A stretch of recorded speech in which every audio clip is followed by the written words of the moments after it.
Pajak pertambahan nilai atau PPN di Indonesia resmi naik menjadi 12% di tahun depan. Di tengah tekanan ekonomi ini, dua fenomena menarik muncul di kalangan publik, yakni frugal living atau gaya hidup hemat yang sangat terkontrol, serta doom spending atau kecenderungan belanja impulsif untuk menghindari stres dan tekanan hidup.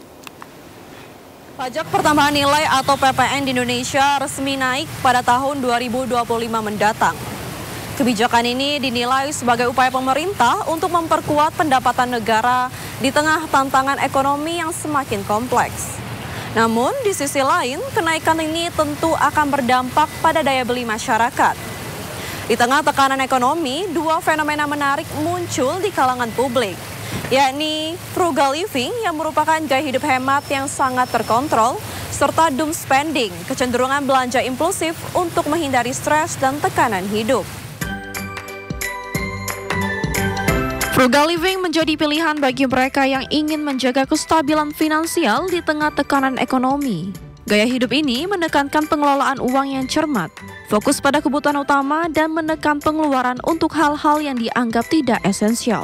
Di sisi lain, doom spending menjadi pelarian bagi sebagian masyarakat yang merasa tertekan oleh situasi ekonomi dan sosial. Belanja impulsif kerap dilakukan untuk mengurangi stres atau mendapatkan kepuasan sesaat. Namun, kebiasaan ini seringkali membawa konsekuensi pada kestabilan keuangan rumah tangga. Menurut data Badan Pusat Statistik, inflasi tahunan Indonesia mencapai 5% pada tahun 2023.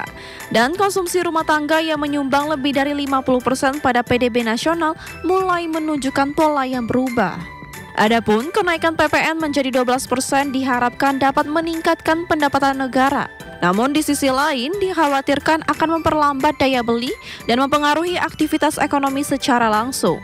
Fenomena ini mencerminkan kompleksitas tantangan yang dihadapi masyarakat dalam menyeimbangkan kebutuhan finansial dan gaya hidup di tengah kebijakan ekonomi yang terus berkembang. Aku biasanya kalau stres itu belanjanya paling ke makanan atau belanja baju-baju kayak gitu sih, shopping.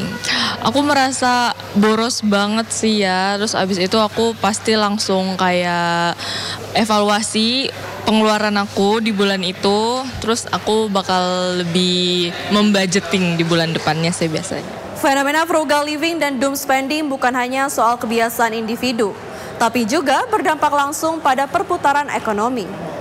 Gaya hidup hemat bisa menekan konsumsi, sementara belanja impulsif bisa mendorong roda ekonomi sesaat, namun seringkali tidak berkelanjutan. Lalu, bagaimana keseimbangan ini mempengaruhi stabilitas ekonomi secara keseluruhan? Spendingnya bagus, konsumsinya bagus, ekonomi itu bergerak, ya ekonomi bergerak dan kondisi stabilitas dan juga makroekonomi itu lebih bagus lah. Apalagi kan kalau kita lihat ekonomi kita kan 56-57%-nya kan disumbangkan oleh konsumsi.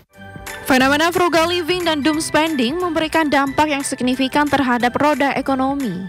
Penghematan ekstrim yang dilakukan oleh sebagian masyarakat dapat menekan daya konsumsi, yang merupakan pendorong utama pertumbuhan ekonomi nasional. Sementara itu, belanja impulsif, meskipun memberikan dorongan sesaat, seringkali tidak menciptakan pola konsumsi yang berkelanjutan. Ketidakseimbangan antara keduanya dapat menciptakan tantangan baru bagi sektor ekonomi, terutama usaha kecil dan menengah yang sangat bergantung pada konsumsi masyarakat. Selain itu, tekanan rumah tangga yang tidak terkelola dengan baik beresiko memperburuk kesejahteraan rumah tangga, menciptakan siklus yang sulit diputus. Keseimbangan antara pengelolaan keuangan yang bijak dan pola konsumsi yang sehat menjadi kunci untuk menghadapi tekanan ekonomi ini.